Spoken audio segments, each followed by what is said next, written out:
Welcome back, everybody. This is episode 11 of Lee County Unscripted. Today we are here with Vinny Villano and his handler, Chris Villano.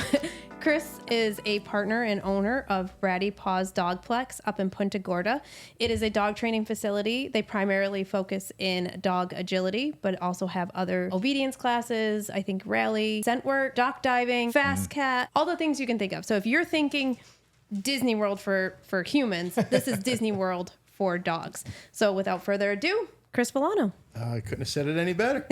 That's what we call it, Disneyland for dogs. We've got everything from agility, like you said, doing a lot of scent work now, that's a big sport for lack of a better term, but what it's taken off. What kind of scent are they doing? So they use 3 scents, and I'm going to get all 3 of them wrong because I don't remember. I know one is clove, one is anise, and birch. Good job. I know, pretty good. Okay. And they use that to train the dogs in scent work. And then what they do is AKC's version, they put them in different hides and in different spots. And depending on what level, you go into a room and you have to find one. As you advance, then you have to find multiples. And when you get to detective level, which is the high level in AKC, it could be, I think it's multiples. Is what it is. I don't even want to think, but it's multiples. But if you see them work, it's incredible. And our oldest dog, which is Louie, the Doberman. The Doberman Louie. He's 12, and he is phenomenal. He's the OG of the family. He is definitely the OG of the family. Louie is really excelled in scent work once we retired him from agility. And now, actually, Esmeralda, our female Doberman, Esmeralda has followed right in his footsteps. Is Ezzy your middle Doberman or your baby Doberman? She's the middle child. She's the middle child. That's what I was saying. She's the middle Doberman. And then we have Sancho. He's our youngest Doberman, and he's a doofus. He's just a doofus. I don't know if people understand what a dog agility is. Dog agility is your jumps, tunnels, weave pulls, and big dogs can do it. Tiny little 3-pound dogs can do it. And same with your scent work. It's not just German shepherds that people think do scent works. It's any dog can do it. It's so true. It's a great sport for the dog to evolve into once they retire from something else. Less taxing on their body. So much less taxing They want on a their job. body. They just like to work. do. They want to please you. They want to have a job. Yep. They need a purpose in the pack. So Lou, you remember seeing Lou in the agility ring. If Lou is a maniac. We're going to have to put a video of Louie doing agility because he is just barking, big Doberman bark the entire time. And his wife, Judy, was the one running him. Little Judy out there running the big Doberman. And he, with that zeal, is the same zeal he used in scent work. So when he would go into a room and they had boxes on the floor, let's say there's 4 boxes on either side, and you have to walk through and find the scent in the boxes. Well, Lou wouldn't just use his nose. He would just push boxes aside and then finally get to the box where the scent is, and then he'd look up at his mom. He'd look up at Judy and be like, here it is, Mom. Is he allowed to move the boxes? You're really not supposed to. Yeah, you're not supposed to. So he makes up his own rules. He's earned his stripes, so he's allowed to. We let him get away with it. My first working dog, he did patrol in narcotics, right? So watching them during scent work was amazing. And there, you didn't care if they scratched the hide or whatever, got to it. Back in the day, it used to be a scratch alert, aggressive alert is what we called it. But my second dog was patrol and bomb, and we didn't want a bomb dog scratching at anything or touching it or anything like that. And we used to have to do areas, rooms, and cars. So when you're talking about those different levels and being able to, my first one, he was retired for years, and I was like, you know what, I'm going to bring him to a training thing. And he hit all of the drug hides, imprinted in him. Yeah, it was imprinted in his brain forever. And he just detailed the room. And once you set that detail pattern, they know what to do. Just get out of the way. It's really incredible to watch them work. This past weekend, a weekend ago, we were at the Doberman Nationals out in Wichita Falls, Texas. And part of that, they offer scent work. So Lou was entered into the scent work. Later in the day, it was an outdoor hide. And it was really interesting to watch Lou work. He went outside through these doors, goes outside into this little open foyer area. He goes out and you see him catch something. He catches a scent of something, goes towards this wall that had pigeonholes in it. And he's up, 12 years old. He's up on his back legs trying to find it. And what had happened at the same time behind me, the timer had mentioned to the judge, wow, do you feel that nice breeze today? And what had happened was the hide was in the floor to the left. The breeze was coming this way. And Louis captured the breeze and followed all the way down, realized it wasn't there, turned around, worked his way backwards, and found, they put it in the crack in the sidewalk. Yeah. And found it like immediately. It was just really fascinating to watch them work and what they were born to do. You know, how I picture in my brain is like taking a cone and they get to the end of the cone and they're working back and forth until it gets tighter and tighter and tighter. And that's like how I envision that they're doing it in their brain. 100%, exactly what you said. That cone, 100%, and it's just fascinating to watch them do this, folding this all backwards. That's what we train. Sure. So we train that inside from the very, very beginner levels. People that just want to go play with their dog, we have that to levels that are much higher. And we offer it inside, which is under great. Air conditioning. That's right, because we're in Florida. We do offer exterior hides as well, but we do those earlier in the day. So this way the dogs aren't working out in the heat and whatnot. But we have a lot of cool places that we can set up hides outside because we're on 10 acres. So we put them in different places. The instructor will come out and put them in different places. And again, it's just really interesting to watch these dogs do what they were born to do. Right? Yeah, it's just really cool. And so Fast Cat, I don't know anything about that. Fast Cat's easy. It's just like a string with a thing on it. Whoa. Sorry. No, Fast Cat is the 100-yard dash for your dog. Okay. Right? So that's what it is. So we have, in the back area of our property, we have a straightaway set up, nice grass straightaway. It's fenced in, so you have nothing to worry about. It's a 100-yard dash for your dog. We got a start pen and a catch pen, and that's all it is a nicely manicured, fenced grass strip. So it's like a greyhound chasing a rabbit? It's actually basically. So what we have is there's a lure set up, and it's set on a string, and there's a bunch of pulleys, and there's the head unit sits somewhere else, and you actually control it. And it's a bag that's tied to the string. You release the dog, and then the dog takes off after the string, and it's timed. It's all timed, and it goes by breed and speed. So you're getting the prey drive out in them. That's exactly what it is. But let me tell you, some dogs don't really have the prey drive that you think that they would, because I've worked the lure. Right. And sitting there and, you get it going and the dog's just looking, around like, what do you want me to do with this thing? This is like a garbage bag. What do you want me to do? You got to bring it back and forth. And then finally they get the idea of, well, all right, let me go chase this thing. But it is kind of cool because we do get a lot of sight hounds. We get a handful of sight hounds that will come down, the whippets, the greyhounds. And let me tell you what, it is pretty wicked to see these things just tear ass. You can say ass. Okay, tear ass after a bag on a string. But it's really, really cool.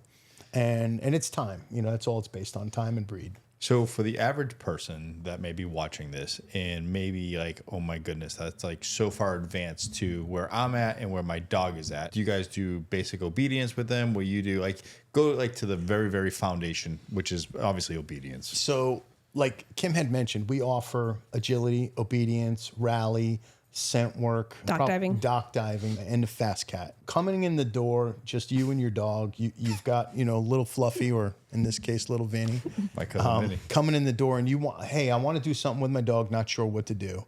Or I just got a dog and I want to get him trained up so that I can advance. Yeah. Basic obedience class. And we've got instructors for basic obedience class, which is your sit, your stay, your walk on a loose leash, come when I'm calling you. Hand touches are really kind of key because we build off of hand touches and clicker training. Yep. Everything is positive reinforcement. I think you can clicker train humans as well. We said this. Yes. We actually talked about, ironically enough, when Kim was pregnant with Piper, about clicker training Piper. And her and I were on the same page. And Tyson was not having that. It's frowned upon. But I mean, if somebody gave me a cookie or a treat, every time I heard a click, damn well I'm going to behave and I'm going to get said treat. You're right, Pavlov. It's 100%. Pavlov's exactly. You're absolutely right. She starts drooling and everything on that bell. Yeah. But back to clicker training. Clicker training is huge because it takes out the emotion out of your training. And it's just black and white, and this is what these guys are. Yeah. I mean, he literally is black and white, but they are black and white. It's either right or wrong, and that's it. Yeah, because you're running on, you're running on the course, and you have an error, and your typical human is like, oh, right. But you'd use a clicker. Obviously, you can't use it when you're in competition, right? Sure. But during training, you use that clicker, and the dog hears it, and he's like, yeah, wow, that's like, I did it. And it really is. People kind of like look at it and they're like, it's just a silly clicker. It means a lot to these guys. It keeps it fun for them, and that's the what I have found from the police side of the world, right? If you can keep it fun for that dog and not make it where it's regimented or it's just not fun, right? Like you can see the dogs that are having a bad day and having like their tail is down, they're walking and they're like a little skittish. That's a dog not having fun. But watch you guys, not Vinny, but watch you guys do it. And like that's where a lot of what you were doing with Duck and stuff, like why I did what I did with Koa. It was just to keep it fun. And like I hate the idea of anything other than positive training. Yeah, I remember when you came over, you brought a bunch of officers to see what clicker training could do. You were one of the first officers in your group to do clicker positive reinforcement. And the fact that you could get a dog to do whatever you want with a clicker, they were blown away. And this was just in 2020. So it wasn't like that long ago. No, it wasn't that long ago. Is there a place for some correction collars and things? Yeah, maybe to some level, but I don't like I hate shock collars. I hate them, especially when you're doing introductory stuff, right? It's got to be all positive stuff. Make the dog want to come back and make them want to have fun. Let me put a shock Girls just want to have fun. Exactly. Right? And exactly. It's not exciting. No. But it's also it slows their drive down. I mean, people will argue e-collar will make them have more drive. I think it's the other way. I think it suppresses their drive because who is going to go their full speed if they're like, oh, I could get a shock at any point in time. I don't know. It's coming. I don't know. Well, and the other side of that, right, is if you're so reliant on equipment and you don't have the voice commands, the voice command should be the first and foremost. Oh. And if you're so reliant on equipment and you don't have that foundation set, you're never going to get to step 2. That's a good segue into like international agility. 100%, because dialing it back just a couple steps, right? With the clicker, everything is built off of the clicker. So that's where we start everybody. As right into basic obedience. Getting into agility, you use it more. Getting into what Kim's alluding to is getting into the international handling and the international training and coursework. The verbals are, if you don't have verbals with your dog, I mean, it's going to be a tough road. Right. You can't get to where you have to be. I don't care how fast unless you're Chris, the other Chris. He's got those long limbs. You can't get there. You have to have the verbals to tell your dog to do what it is. And it's almost like they have to speak your language nowadays when you're doing it internationally because it's so difficult. So there's different ways that the people use different verbals, and whatever works for them is cool. But I like to keep it simple for myself, which is I want Vinny to go and I want him to turn right. I say right. I want him to go left. But there's other little nuances to that. So we really keep it very simple. Because you're running and you have to remember to say them. Yeah. I can barely chew gum and walk, and there's a lot of people that will agree with me on that. But it's true.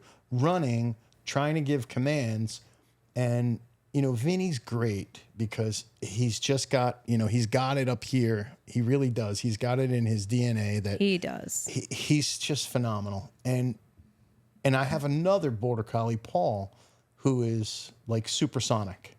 I cannot run, like we said. I cannot run that fast and get this stuff out. So I'm constantly behind him, which is okay to work a little distance. Sure. I have to have verbals. Yeah. And again, that's something that we, in the elevated classes, that we evolve to. So we start with clicker, super basic, super stuff. Come touch my hand, click. Come touch my hand, click. Do a circle. Just simple stuff, and you build on that through every level of agility that we offer. And we offer training for people that, hey, I want to go to the local AKC CPE class or event, and I just want to compete at that level and have a blast with my dog. Cool, that's excellent. You're doing something with your dog. You're getting up off the couch and you're doing something with your dog. And then we offer the higher levels, international events, the the different venues like UKI. There's a couple of new ones that are coming out, but also there's a level of AKC ISC. is the ISC. And the ISC is International Sweepstakes Class is what it stands for. It's been around for forever within AKC, but really within the past 4 to 5 years, it's blossomed. And there's a lot more of these international style courses and events that are happening around the country. And let me tell you, they're really, really cool to see because it's a different level. It's like NFL compared to arena football, if you're looking at it like that. So different. Yeah. And it's because in Europe, their courses were so different than traditional American courses. We're relatively new in the sport. They've been doing it for years. Our courses were just cakewalks for them. So we would go over, and Chris has been over to Europe many times with his dogs, and the courses are like something you don't see here. So we were not doing great in our international events. We had a few great runs here and there, and then they brought ISC over. UKI really led the way, and then ISC, and people are just the US is now crushing it over there. Oh, absolutely. My partner. I was just gonna say your partner just my partner won. Chris Sider, gold medal. Nice. Yes, Gold a medal phenomenal just happened run. with. I mean, it's a jaw-dropping run to watch this. It was is so just fluid. incredible. She was. I don't want to get this wrong. She was ballet. Was it ballet? Yeah. And so she has that very fluid when she runs about her, where like she's floating. Yes, where I'm running and I'm like a crazy animal running around. Tasmanian devil. Yes, Right. and she's just very like fluid and running, and like just the connection she had with which dog was it? Navi. That was Navi, yeah. Her and yeah. Navi. It was beautiful. Oh, just like I said, just to watch that run, it was just like Right. jaw-dropping. It really was. It was beautiful. We talked previously about reading body language when we're talking to buyers and sellers and people just Oh, in yeah. general. This is the epitome of nonverbal communication, right? Like you can look at him and know exactly what he's thinking, and he can do the opposite to you.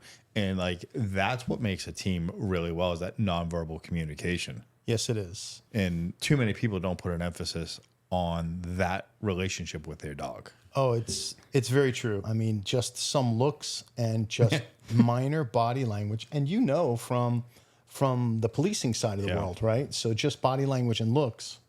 Yeah. I mean, and I get the same thing from Vinny. I mean, when we're just walking around, or if we're running an agility course. But one of your shoulders is turned just a little bit too much, and he's going to take a jump that you're like, I wasn't even. You could be pointing here. Right. But your shoulders are going this way, and it's like he's like, oh, you're opened up to this. This is where I'm going, and he's not wrong. Dogs, 99% of the time, are not wrong. It's human error, and dogs are just working off of what you're giving them. Oh yeah, I've come off of a course. Like I sent Vinny off course, and I come off course, and I'm like, oh man, I can't believe that he did this, and he went and did this, that, and the other thing, and then I sit there and I look at the video. You got to check your ego. And I look at the video, and I'm like, oh man, I'm a dope. Yeah. I really did send him that way. Right. Vinny, you're a good boy. And he's looking at me like, yeah, I told you, Exactly. So, and like, there's a lot of people that used to say, the idiot on the other end of the leash in the cup world, that drives me crazy, right? Because there's a true science to it. Like,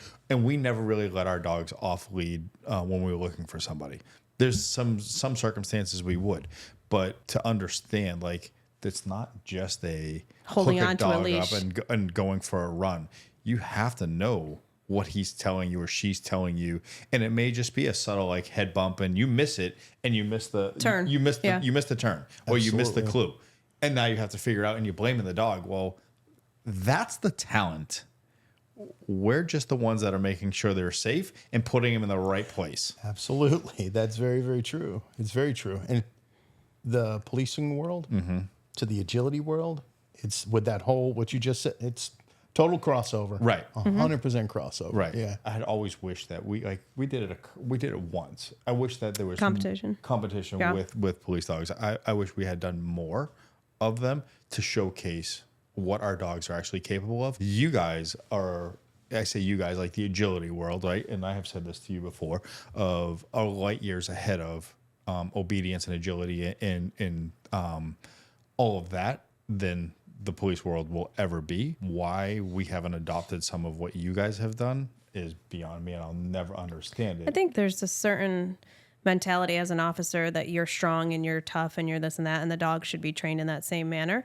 And then you come into like, you see what we do and you're like, oh, you can do all that with positive. And there's local guys here, you know, that have trained local dogs in the police world that are positive reinforcement. And they started doing that too. And it makes a big difference. And you look at the guys that don't do the positive reinforcement, and the guys that, you know, do the positive reinforcement can trust their dogs a lot better than the other guys can. Yeah. It's a game of your dog has to trust you, right? And you have to trust your dog, but you don't get it right away. It takes a very long time. No. Vinny's 8 years old, and I could tell you that, you know, it's taken a while. It happened quick, and you know, you don't pick up on it right away, but it happened pretty quick with Vinny. But I could leave him here and tell him, just hang out. I'll be right back, and he will stay, and I'll leave the room and come back in. He hasn't moved. Right. And it's not because he's been threatened or anything like that, because he knows, Dad told me he's waiting for the click. He's exactly. He's waiting for the reinforcement of,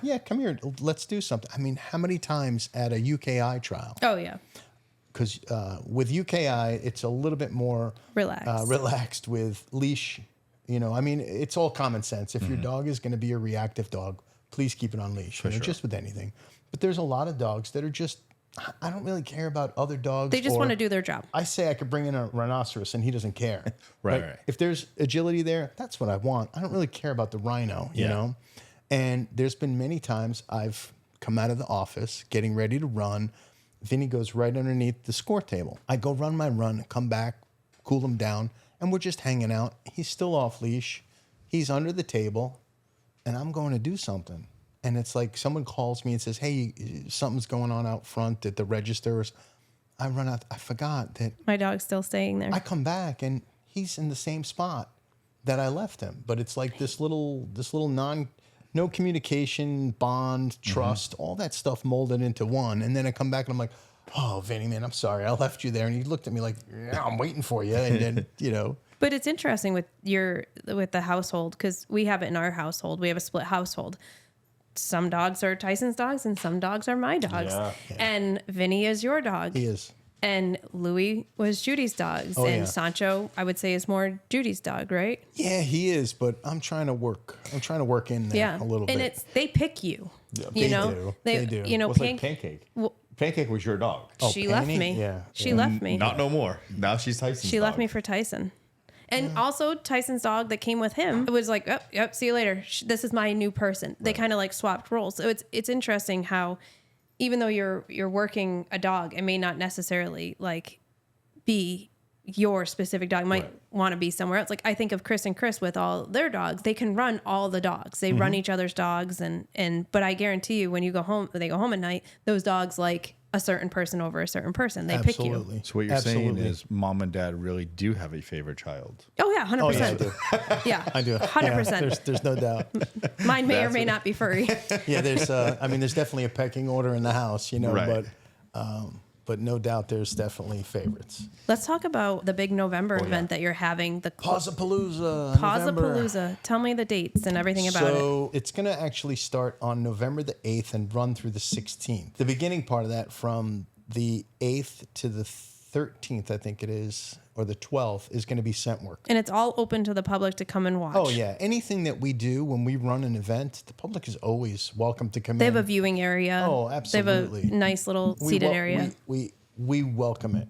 And we've had some, when my mom was in assisted living, right? The place where she was. Did they come up? Yeah, they came a couple times. And it would be, the bus would show up. That's and cool. There'd be 5 That's or 6, awesome. Of these folks that were in assisted living. And they'd come and, we'd put them right up front during training class or even if we had a trial. And I'll tell you what, the smiles were just incredible. And the dogs would probably go up to him. Oh, the dogs were just all over. Right. And it was fantastic. But we're always open to the public with all of our events and even our training classes. If people wanted to stop by during the week and kind of see what it's all about, they're always welcome. So stop by. Where is the location? 2551 Taylor Road in Punta Gorda. We're right up the road from Cape Coral, pretty close to Babcock also. Yeah, right across. And we do have quite a few folks that live in Babcock that come and take classes with us. Oh, really? Yeah, we do. Today, before I left, we had someone who was coming down from another event in their motorhome that was taking class this afternoon, came by, because the schedule worked out, came in and went to one of our RV sites, pulled in, and we came and is attending class right now. And when he's done, he's going to travel on back to Babcock. He lives over in Babcock. Bratty Paws also has RV hookups, water and power. We do. So a lot of our events will run either a Friday, Saturday, Sunday, or a Thursday to Sunday. The Pawsapalooza, the scent work, again, that's going to be from the 8th to the 12th. And then 13 to 16 is when the agility starts. And what we do is we have, I think we always have this argument. There's 30, but I think there's 32. So let's call it 31 and we'll compromise. So we have about 30 spots. About 30 RV spots. We have, I think there's 14 or 15 of them that are actual pull-throughs for bigger rigs.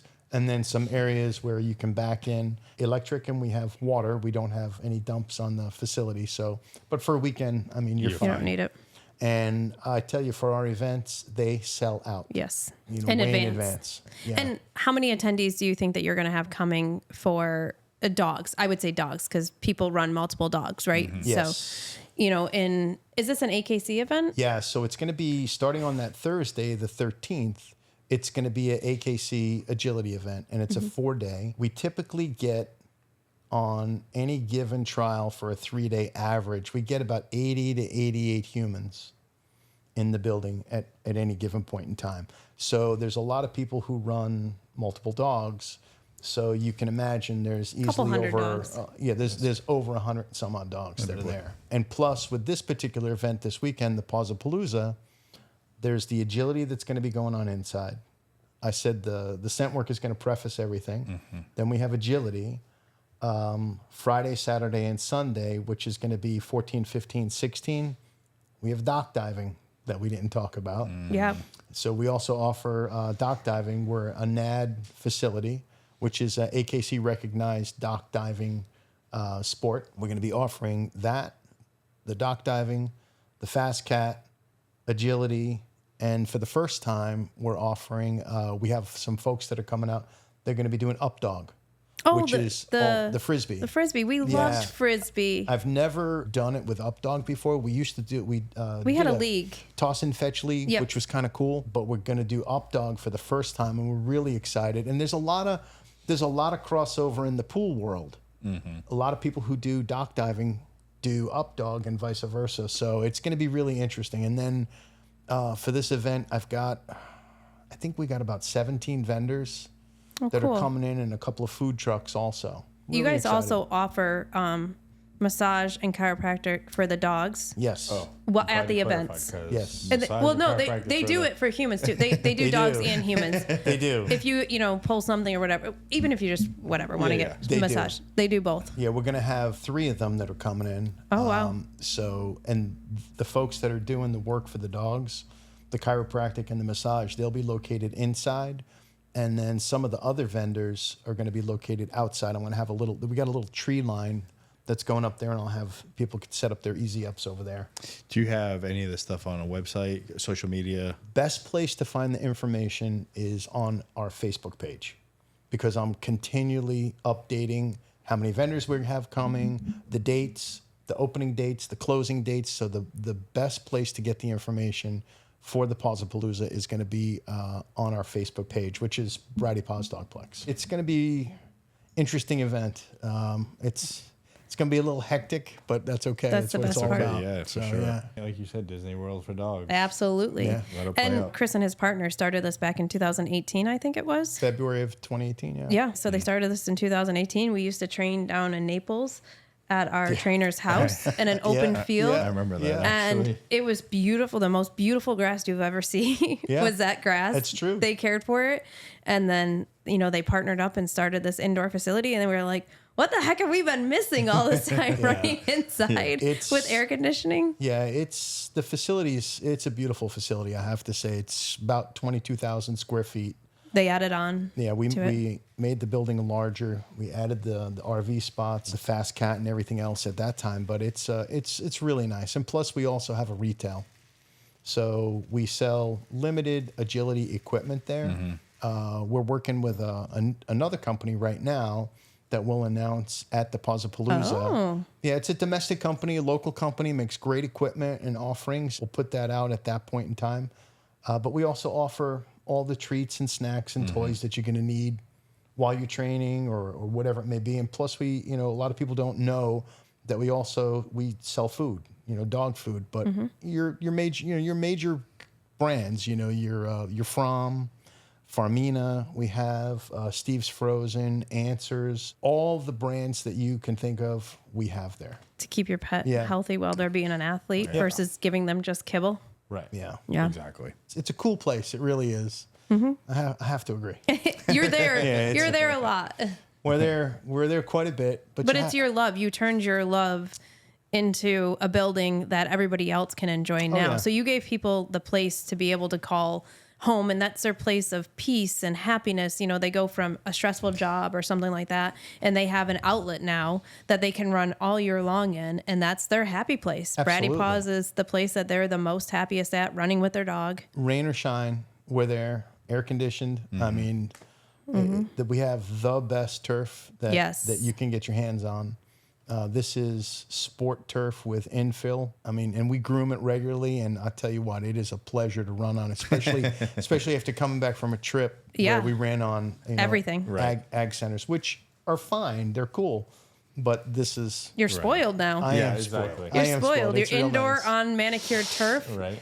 I'm telling you, it's the NFL versus arena football. Is the only way I can compare I've it. said that the working dogs are the professional athletes of all dogs. And I mean, my dogs haven't worked in 3 years, and I notice a huge difference in them. They're not the same dog they were 3 years ago. They were better dogs when they were running. Not that they're bad dogs, but they were just better temperamented. They can exert that energy. Yeah, they weren't so anxious. They're not anxious, but they're more like edgy. Like, what's going on? What's going on? Sure. Before they were just like, all right, I'm home. I'm going to lay down and relax. So giving your dog that outlet to get out the energy and to use their brain mostly, because they're not using their brain on a daily basis. No, it's huge. It really is. I mean, at the end of the day, whether sometimes I'm doing admin work and no training, or I'm doing, training and no admin work and working with the dog, they come home, they're done.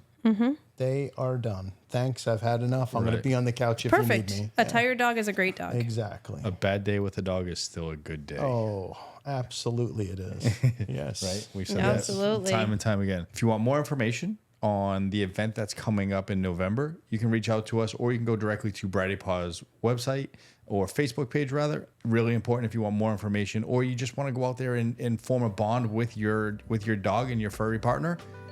Go pay them a visit. They'll get you set up right and make sure you're safe doing it. Thanks for tuning in. Talk to you soon.